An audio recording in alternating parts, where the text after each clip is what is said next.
सक्खर की तहसील दरिया खान की नवाही इलाके में शब्बीर ने एक बेबस लड़की को देखा है जो नहर में डूब रही थी और लोगों को मदद के लिए पुकार रही थी। ये लड़की कौन थी, क्या थी और नहर में क्यों डूब रही थी? यही आज की वो कहानी है जो हैरत से आपकी आंखें खोल देगी। मैं हूं पारस मसरूर और आप देख रहे हैं कोई देखे न देखे, शब्बीर तो देखेगा। शब्बीर ने देखा कि एक नौजवान लड़की का वहशतज़दा चेहरा नहर से उभरा और डूब रहा था और वो बुरी तरह बचाव बचाव कर रही थी। डूबने वाली 22 साला हुमैरा थी जिसके रिश्ते की बात चल रही थी।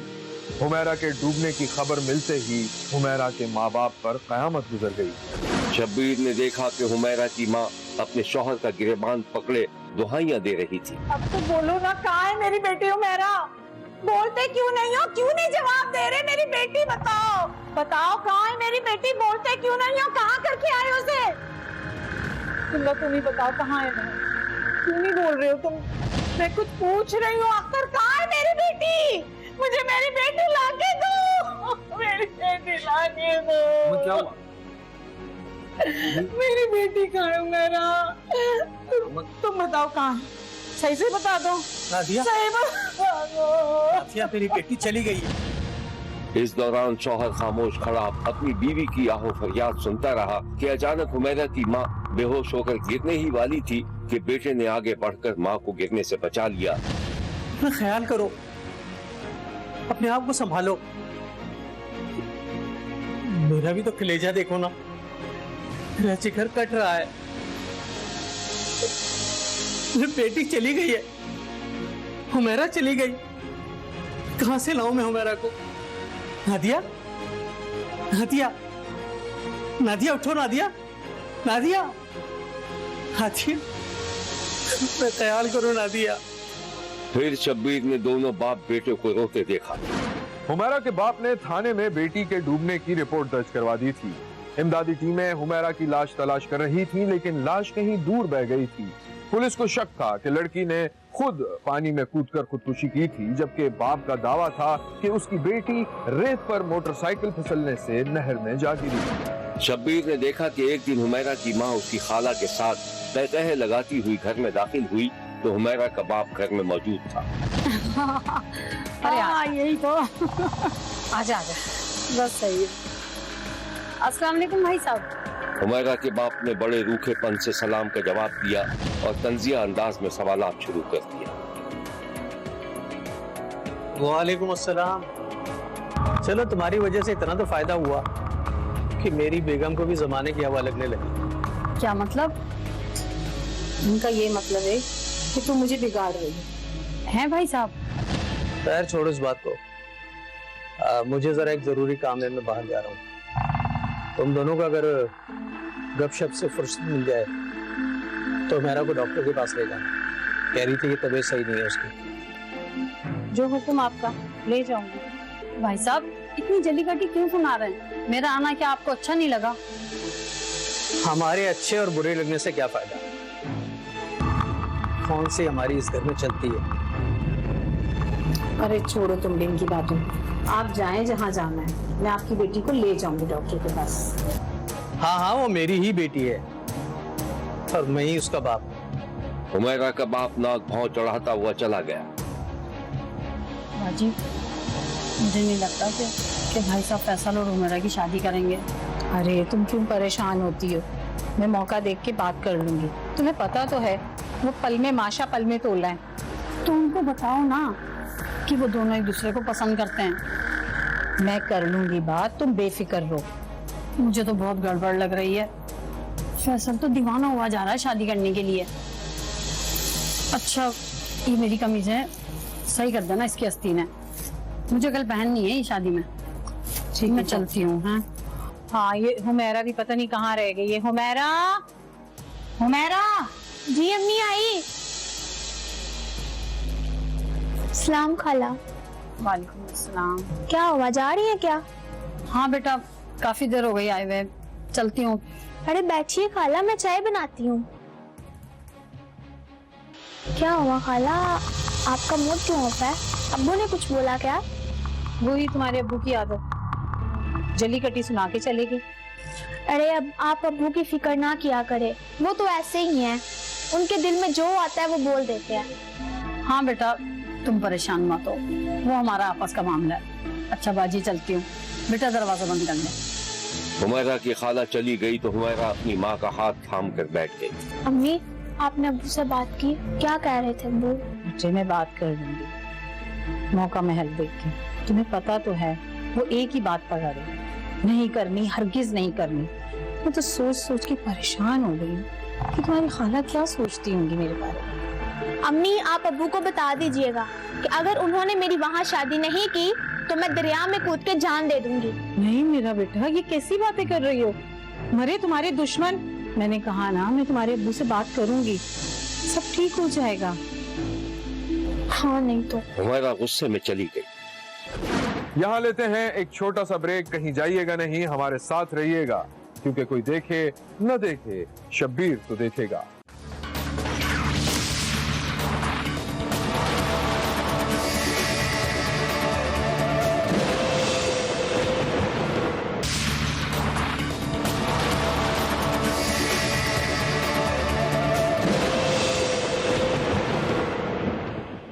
हुमैरा का बाप अपनी साली और उसके बेटे से शदीद नफरत करता था। उसका ख्याल था कि उसकी साली आजाद ख्याल औरत है, उसके घर अगर मेरी लड़की जाएगी तो वो उसको खराब कर देगी। फैसल को भी वो नाकारा ही समझता था। एक दिन जब हुमैरा का बाप घर आया तो बेटी घर में मौजूद नहीं थी। हुमैरा कहाँ है? अपनी खाला के गई है, उसकी खाला ने बुलाया था, कह रही थी कोई दावत वावत है, तो मैंने कहा चली जा। जब मैंने मना किया था कि उस घर में वो नहीं जाएगी तो फिर क्यों भेजा तुमने? अरे तो क्या हो गया, आ जाएगी अभी। अभी आ जाएगी नहीं, फौरी तौर पर बुलाओ, 5 मिनट के अंदर अंदर। कौन सी क़यामत आ गई है? जाओ खुद जाकर ले आओ। ठीक है, जाकर ले आता हूँ। और ये भी कह देना मेरी बहन को कि तू बहुत बदचलन है। अरे हाँ हाँ, कह दूंगा, किसी के बाप से डरता नहीं हूँ। जब वो बच्चलन है तो है। अच्छा, तो तुम्हारा खानदान कौन सा नेक परवीन है? देखो, मेरे खानदान की बात नहीं करना, वरना तो वरना क्या? देखता हूँ, आकर देखता हूँ तुम दोनों माँ बेटियों को। अरे जाओ जाओ, बहुत देखे। हुमैरा का बाप गुस्से में घर से बाहर निकल गया।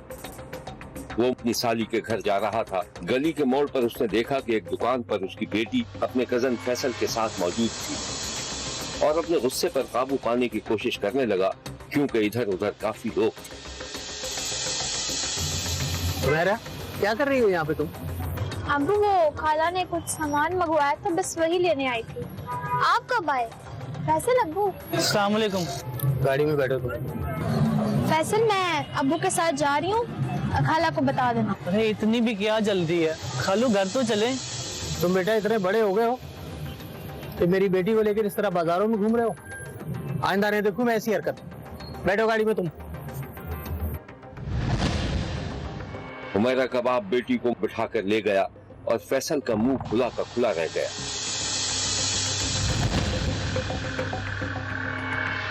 हुमैरा, इतनी देर लगा दी? फैसल, अम्मी खालू मेरा को अपने साथ ले गए और बहुत गुस्से में थे। क्यों? तूने घर आने के लिए नहीं कहा? हाँ था, मगर जबरदस्ती सबके सामने डांट के ले गए और बड़े बाजार में सबके सामने इंसल्ट किए उन्होंने हमारी। मैं समझ गई, एक सेकंड रुक, मैं पूछती हूँ। फैसल की माँ ने फोन मिला दिया। हेलो भाई साहब, आपने तो हद कर दी। आप हुमैरा को लेने आ रहे थे, मुझे बता तो देते। मैं भी गाड़ी चला रहा हूँ, घर पहुँच के बात करता हूँ। कोई जरूरत नहीं है बात करने की। आपने इतना गिरा पड़ा समझ रखा है कि मुझे और मेरे बेटे को? हाँ हाँ, खत्म तो खत्म सही। आइंदा कोई जरूरत नहीं है हुमैरा को हमारे घर भेजने की, और अपनी शक्ल भी मत दिखाइएगा, सब खत्म। ज्यादा बकबक करने की जरूरत नहीं है, मत करो फोन।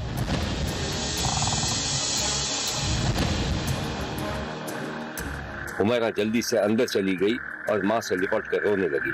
अरे क्या हो गया हुमैरा, क्यों रो रही हो? कहाँ है तुम्हारा बाप? अम्मी, मैं और फैसल बाहर थे। अब्बू ने आके मुझे और उसको इतना डांटा और कहा घर चलो। इतनी देर में शौहर अंदर आया तो उसकी बीवी बरस पड़ी। क्या हो गया तुम्हें? तुम इतने बेशरम हो गए हो, जवान बेटी को तुम भरे बाजार में डांट रहे हो। बेशरम मैं नहीं हूँ, तुम हो बेशरम औरत। तुम्हारी बहन ने तुम्हें बाजारी बना दिया है। एक बात कान खोल कर सुन लो, अगर उन दोनों में से कोई भी मेरे घर में कदम रखेगा तो अपना ठिकाना तुम कर लेना।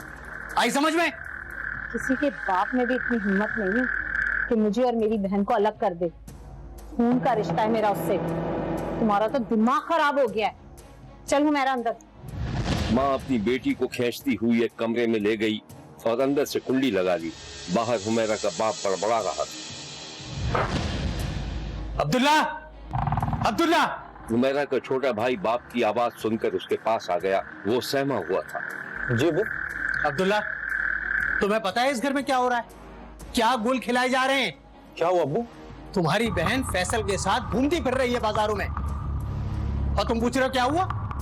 देखो, अगर आइंदा तुम या तुम्हारी बहन उस घर में अगर कदम रखेगी ना तो टांगे तोड़ दूंगा दोनों की। बहन समझ में आई? दफा हो जाओ यहाँ से। बेटा कुछ कहे बगैर तेजी से अपने कमरे में चला गया। हुमैरा के बाप ने बेटे को यकीन दिलाया था कि उसकी खाला ने उसकी माँ और बहन को बिगाड़ दिया था। अब वो माँ और बहन से नाराज रहने लगा। हुमैरा को जब यकीन हो गया कि उसका बाप फैसल से उसकी शादी नहीं करेगा तो वो बागी हो गई और अपने बाप के सामने आकर खड़ी हो गई। अम्मू, मुझे बात करनी है आपसे। तुम जो बात करना चाह रही हो मुझे पता है, लेकिन वो हो नहीं सकता। क्यों नहीं हो सकता? क्या बुराई है फैसल में? अब तुम मुझे बताओगी कि उसमें क्या बुराई है और क्या भलाई है? अब्बू, मैं खुद को मार लूंगी, दरिया में कूद जाऊंगी।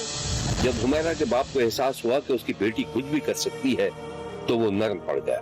देखो बेटा, मैं तुम्हारा बाप, मैं तुम्हारी भलाई चाहता हूँ। अपनी जिद छोड़ दो वरना पछताओगी। पछताने दे मुझे, करने दे मुझे खुद फैसले। बकवास बंद करो और दफा हो जाओ यहाँ से, वरना मैं तुम्हारा गला दबा दूंगा। नादिया! हुमैरा की माँ नंगे पांव दुपट्टा हाथ में लिए दौड़ती हुई चली। क्या हो गया है? चलो इधर आओ हुमैरा मेरे पास। नहीं अम्मी, आज मुझे आखिरी बात करने दे। अगर आप नहीं माने तो मेरी लाश का मुंह देखेंगे। हुमैरा चुप हो जाओ, मैंने कहा। चलो आओ मेरे साथ। लेके जाओ उसको। मैं कह रही हूँ चलो मेरे साथ, चलो। माँ बेटी को जबरदस्ती घसीटती हुई ले गई। बाप बेटी के दरमियान शदीद झड़प को कुछ 6 दिन गुजर गए थे और बाप के गुस्से में कमी आ गई थी, लेकिन उसने फैसला तब्दील नहीं किया था। ऐसे में बेटी बीमार पड़ गई। उसके दांतों में शदीद दर्द था। अख्तर, बेटी इतनी बीमार है, उसे कम से कम डॉक्टर के पास तो ले जाओ। छोड़ो ये जिद वगैरह। ठीक है, ले जाता हूँ। अब्दुल्ला, अब्दुल्ला! जी अब्बू। बेटा वो बहन को लेके आओ, और तुम्हें भी मार्केट जाना है ना, मेरे साथ चलना। जी अब्बू। फिर शब्बीर ने देखा कि हुमैरा चादर में लिपटी भाई के साथ कमरे से बाहर निकली और वो तीनों मोटरसाइकिल पर बैठकर रवाना हो गए।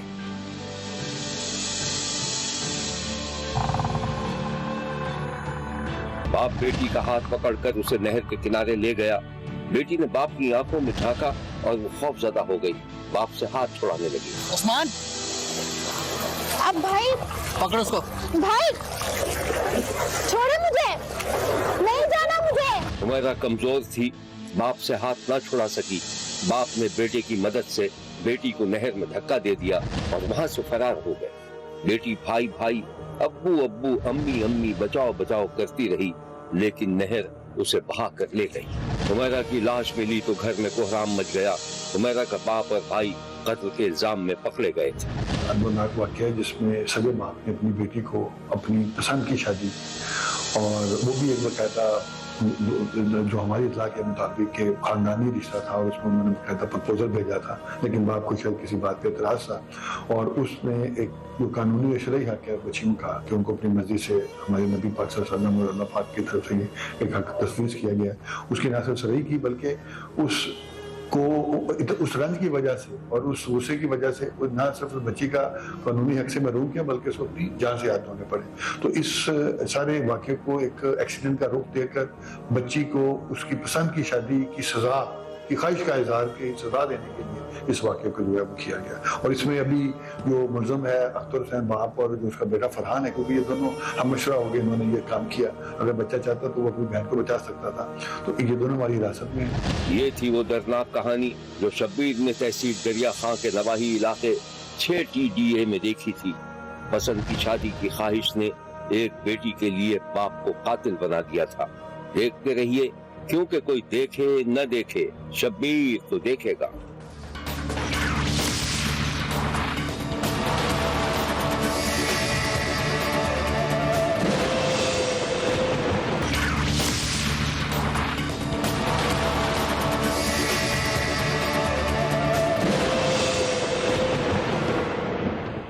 कहते हैं गहरी दोस्ती में एक ऐसा मकाम भी आता है कि जब दोस्त एक दूसरे के दुश्मन बन जाते हैं, साथ गुजारा हुआ वक्त तबीयत पर गिरा गुजरने लगता है और दोस्त एक दूसरे की शक्ल भी नहीं देखना चाहते।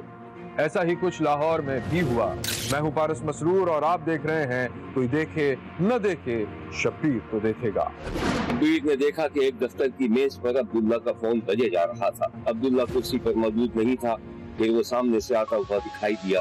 बेल सुनकर उसने तेजी से कदम बढ़ाया, लेकिन कॉल खत्म हो चुकी थी। अब्दुल्ला ने फोन उठाया और मिस कॉल चेक की तो अजीब शशोपंज में पड़ गया कि वो किसका फोन था। वो दफ्तर से निकला और एक खुली जगह पर पहुंचकर उसने अजनबी नंबर मिला दिया। उधर उसका करीबी दोस्त एहसन की बीवी बेचैनी से अपने कमरे में टहल रही थी। मोबाइल उसके हाथ में था। उसने स्क्रीन देखा तो अब्दुल्ला का नाम लिखा हुआ। हेलो, अस्सलाम वालेकुम। आपकी मिस कॉल आई थी, अब्दुल्ला बात कर रहा हूँ। आप कौन? जी अब्दुल्ला भाई, मैं मिसेस हसन बात कर रही हूँ। नहीं कॉल कर रही थी आप? जी जी भाभी, हुक्म करें। हुक्म नहीं भाई, दरख्वास्त करनी है आपसे। एहसन कल घर से गए थे और आज दूसरा दिन शुरू हो गया, वो अभी तक घर नहीं आए। ऑफिस में मालूम किया, वो वहाँ पर भी नहीं। आप पता करें, मैं बहुत परेशान हूँ। अच्छा रिलैक्स, परेशान ना हो आप, मैं देखता हूँ। बहुत मेहरबानी होगी भाई आपकी। मैं क्या करूं बताएं? थाने चले जाऊं? क्या करूं? अरे नहीं नहीं, कहीं जाने की जरूरत नहीं, मैं हूं ना, मैं सब देख लूंगा। आप परेशान ना हो, बस दुआ करें। ठीक है, खुदा हाफिज़।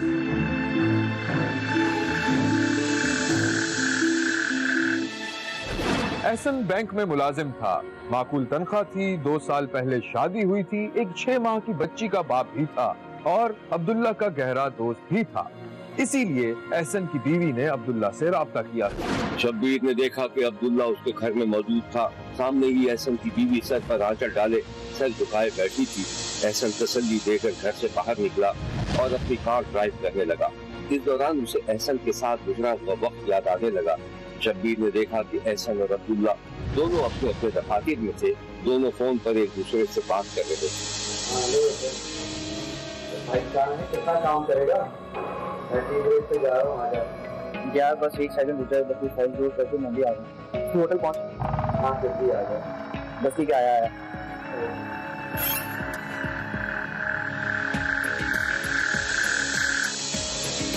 एहसन ने जल्दी से कंप्यूटर बंद किया और फिर तेजी से लिफ्ट तक पहुंच गया। एहसन मुकर्ररा होटल में पहुंच गया जहां अब्दुल्ला उसका इंतजार कर रहा था।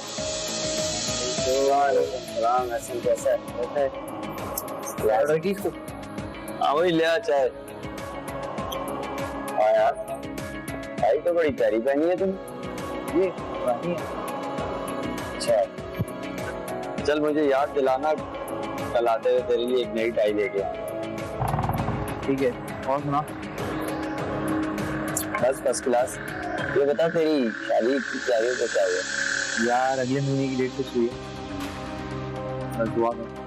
इस चीज की जरूरत हो, कोई काम हो तो बता भाई को।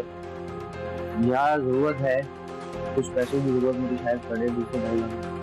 अच्छा, कोई टेंशन की बात हो रही है? अभी चाहिए क्या? अभी नहीं नहीं, अभी नहीं, अगले महीने ही बताता हूँ। वैसे एक जगह से है पैसे की आने की सब्जी, चल सेट है यार। ये होटल की शायद में आपको बात नहीं है। सही बात है, चल गया ना इनका होटल। वैसे अपने इलाके के होटल की चाय बहुत मजे की है। और शाम को क्या करना है? मैं ठीक, बल्कि एक काम करते हैं ना, अपने पास के सिनेमा में नई मूवी लगी है, देखने चले। चलो ठीक है, डन। बल्कि एक काम करते हैं, ऑफिस से निकलते हैं तुझे कॉल करता हूँ, दोनों साथ चलते हैं जरूर। हाँ सेट है, तो अपने ऑफिस से निकल और साथ निकलते हैं, मेरी बाइक पे चलेंगे। डन। हाँ भाई पैसे बता दे। एहसन खाना खाकर होटल से निकल गया और अब्दुल्ला मजीद ख्यालों में डूब गया। एहसन ने अब्दुल्ला को फोन किया। हेलो हेलो अब्दुल्ला, क्या कर रहा है यार, कहाँ पर है? मैं घर पे हूँ, आ गया। अच्छा चल मैं आता हूँ, लेकिन यार हम लोग कहीं बाहर बैठेंगे, बल्कि मैं तो कहता हूँ उसी ढाबे पर चल के बैठते हैं जहाँ बैठते हैं। चल ठीक है, तू पहुँच, मैं आता हूँ। ठीक है ओके। अब्दुल्ला ने किताब एक तरफ रखी और चप्पल पहनकर बाहर निकल गया। ढाबा नजदीक ही था, इसलिए वो पैदल ही चलता रहा। ढाबे पर एहसन पहले से मौजूद था। हाँ भाई सुना एहसन, क्या हाल है? ठीक ठाक, तू सुना, सब खैरियत है ना? यार वही बस पैसे की जरूरत पड़ गई थी, एक जगह से आसरा था, वहाँ से भी हरी झंडी हो गई। यार तू मुझे वो 2 लाख रुपए दे सकता है उधार? अम्मा कह रही थी उन्हें कुछ दहेज का सामान जेवर वगैरह लेने, मैं तुझे किस्तों में लौटा दूंगा। अरे नो टेंशन, जब दिल करे दे देना। मेरे लिए चाय बोल दे यार फुरकान, दो चाय। बस चाय पीते हैं, चलते हैं, हो जाता है। टेंशन नहीं है, अभी चाय पीते हैं, घर चल के तुझे चाय देता हूँ, सही है? तेरा बहुत एहसान है यार। अरे बस करना, एहसान की क्या बात है, जरूरत तो किसी को भी पड़ सकती है। कल को मुझे जरूरत पड़ेगी तो मैं किससे मांगूंगा? किससे ही मांगूंगा ना। दोस्त होते किस लिए? और इमरान का सुना, क्या चल रहा है उसका? ठीक है सब कुछ आ रहा है ना, शादी पे आ रहा है। अब्दुल्ला इसी सोच में घूम कार चला रहा था कि सामने से एक मोटरसाइकिल रॉन्ग साइड से आई और एहसन ने झटके से गाड़ी रोक दी। वो बाल बाल बच गया था।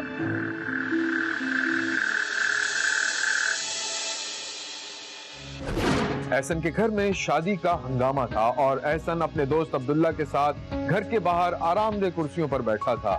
दोनों इंतजामात का जायजा ले रहे थे। यार तूने हाल में बात की पार्टी में? अरे हो जाएगा पार्टी, खाना खाना भी सबको वक्त पे मिल जाएगा। परेशान क्यों होता है, मैं हूं ना, तू टेंशन नहीं ले, तू बस दूल्हा बनने की तैयारी कर, सब मैं देख लूंगा। अच्छा ये बता, वो शेरवानी का क्या बना? कल गया था यार वहाँ पर, उनको ट्रायल देकर आया हूँ। तो काम कर, वो रसीद मुझे दे देना, मैं खुद जाके उठा लूंगा। तू कहाँ जाएगा शादी के दिनों में? हाँ देखो अभी तुझे फ्री हो जाएगा। इसी दौरान एक लड़का ट्रे में चाय और समोसे लेकर आ गया। ये ले मामू चाय। मान जाए मेरा। कैसे बेटा? मैं ठीक। बेटा कौन सी क्लास में पढ़ते हो? मैं मैट्रिक में पढ़ता हूँ।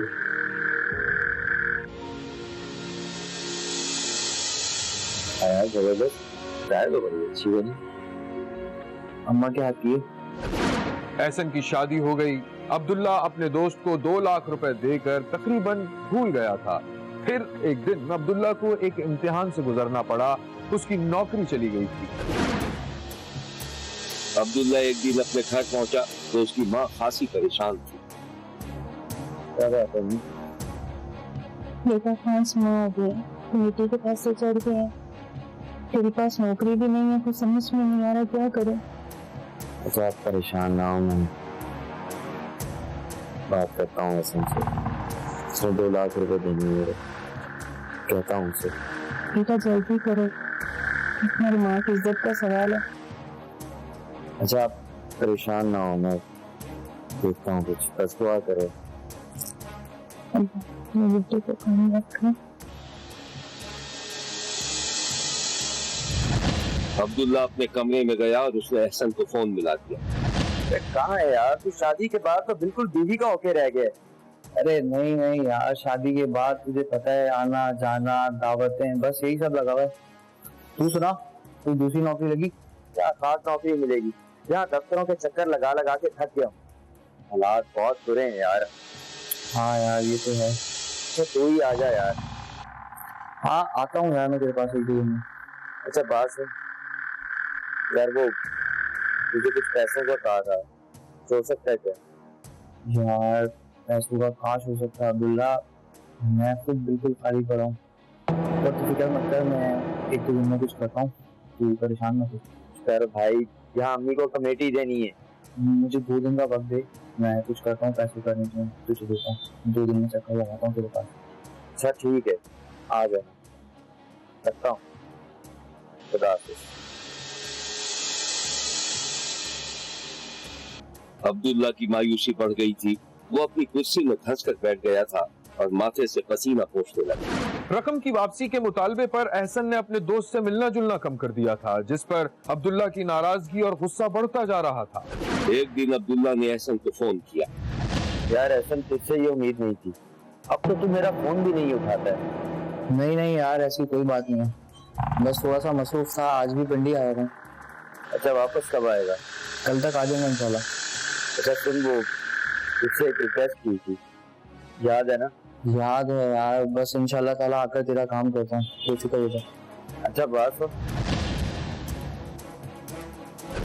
यहाँ लेते हैं एक छोटा सा ब्रेक। कहीं जाइएगा नहीं, हमारे साथ रहिएगा, क्योंकि कोई देखे न देखे, शब्बीर तो देखेगा।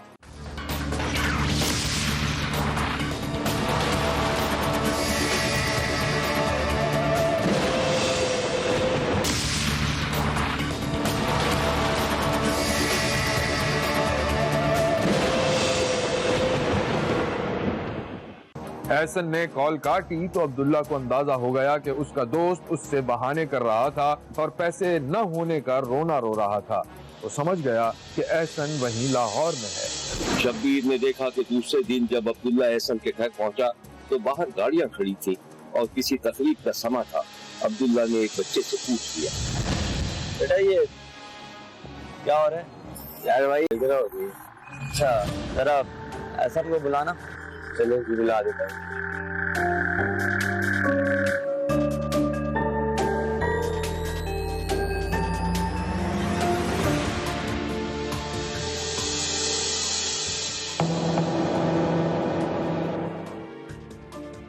थोड़ी देर में एहसन बाहर निकला तो वो दोनों गले मिले, लेकिन उनके दरमियान बड़ी सरमेहरी सी थी। अस्सलाम वालेकुम। अब्दुल्ला कैसा है? मैं ठीक हूँ, तू तो पिंडी में था ना? यार मैं बस अभी आया हूँ, घर पर प्रोग्राम था। और सुना यार, वो पैसे लेने आया था मैं, पैसे चाहिए मुझे। यार तेरे पैसे कहाँ है मेरे पास? यार थोड़े पैसे मिले थे, बच्ची की सालगिरह पर खर्च हो गए थे। सालगिरह मुबारक हो। और ये बता मुझे पैसे कब देगा?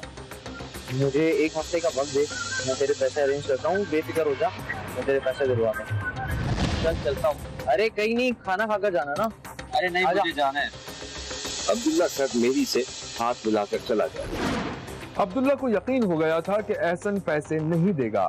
वो ताल्लुकात भी खराब नहीं करना चाहता था कि इस तरह सारी रकम ही डूब जाएगी। 1 हफ्ता इंतजार करने के बाद अब्दुल्ला ने अपने दोस्त से राब्ता किया।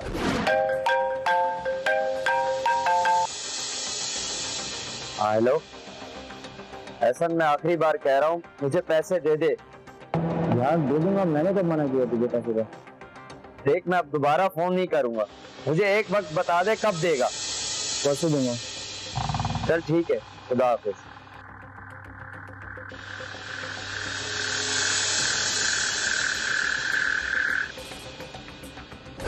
एहसन मुसलसल टाल मटोल कर रहा था।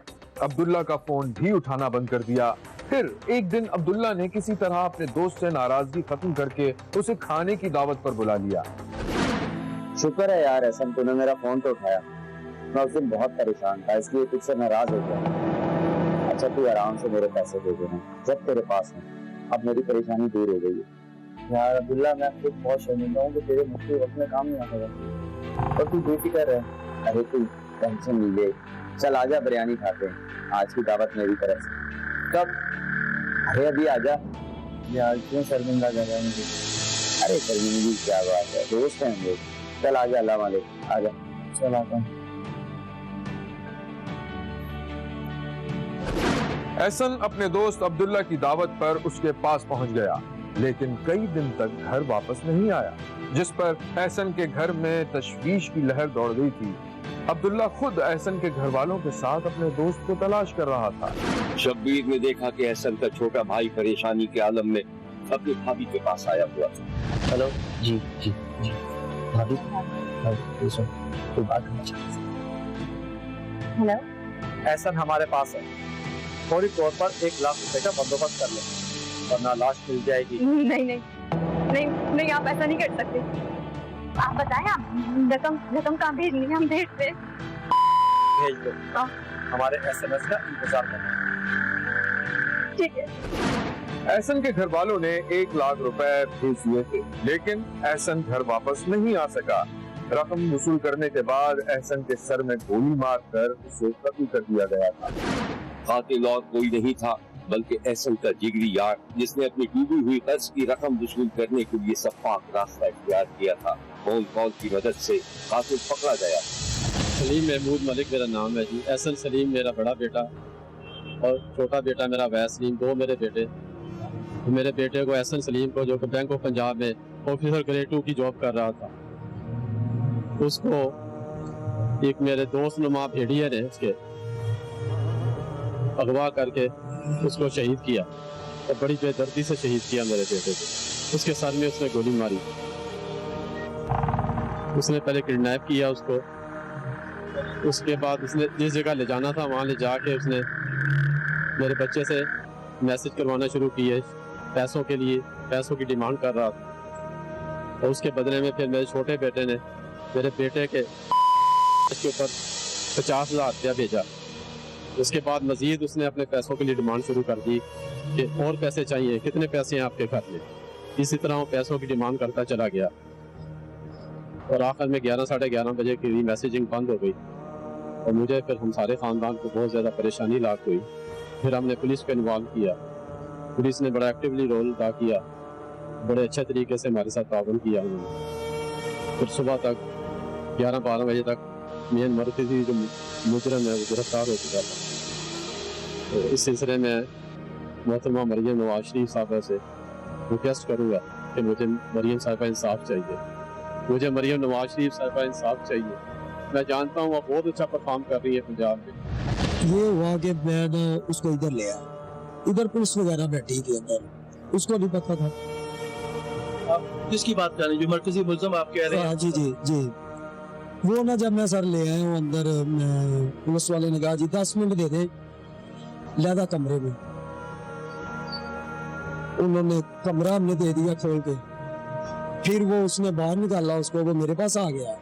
फिर उसके मामू को कहा जी बच्चा हमारा इसके पास है, मुझे इजाजत दे सकते हैं आप, मैं अपनी कार्रवाई शुरू करें। उन्होंने कहा इजाजत। वो तकरीबन 100 से 70-80% इधर ही पुलिस वाले, आपको पता है जिस तरह, फिर उन्होंने 70-80% इधर ही कंफर्म हो गया था कि ये इनके पास। इनकी दोस्ती तो बहुत पुरानी थी, 5 साल उन्होंने भी इकट्ठे काम किया। एक ट्रस्ट था, इवन के कुछ लोन भी इसने लेकर दिया हुआ था। जो कातिल है उसने मकतूल को, उसकी पे ऑफ के दरमियान भी इनके दरमियान एक डिसएग्रीमेंट था। अभी जो वकूए से पहले जो उसको तकाजा कर रहा था वो 1,80,000 रुपया, वो कह रहा था कि मेरा कर्ज था इसके पास। तो बार बार उसे तकाजा कर रहा था क्योंकि उसने जाना था अपनी फैमिली के साथ किसी और जगह पर जहाँ पर उसकी कमिटमेंट थी।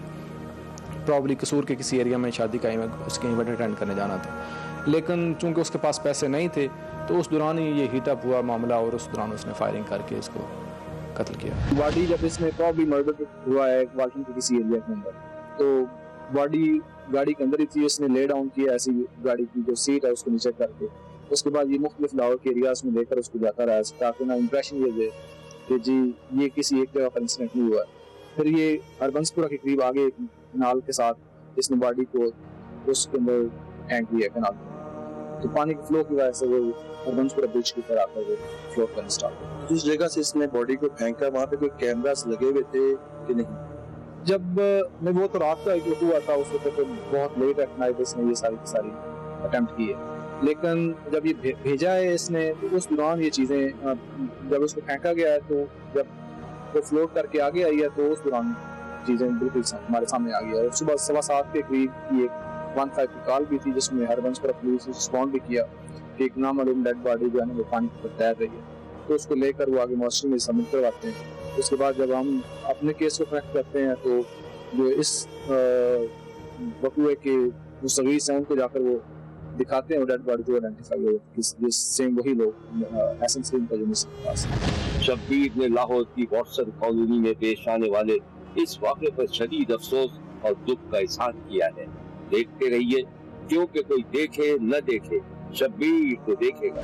यहाँ हमारे प्रोग्राम का वक्त खत्म हुआ। अगले हफ्ते फिर हाजिर होंगे इसी वक्त सिर्फ एक्सप्रेस न्यूज पर। देखना मत भूलिएगा, क्योंकि कोई देखे न देखे, शब्बीर तो देखेगा। अगर आप अपने इर्द गिर्द होने वाले किसी गैर मामूली वाक़े से शब्बीर को आगाह करना चाहते हैं तो SMS करें SAB लिखकर स्पेस दें और अपना मैसेज अपने शहर और नाम के साथ 247 पर भेज दें। फैक्स करने के लिए हमारा नंबर है 021-3580-3820। खत लिखने के लिए हमारा पता है 5 express way of Korangi road, Karachi. Express news, Shabbir तो देखेगा।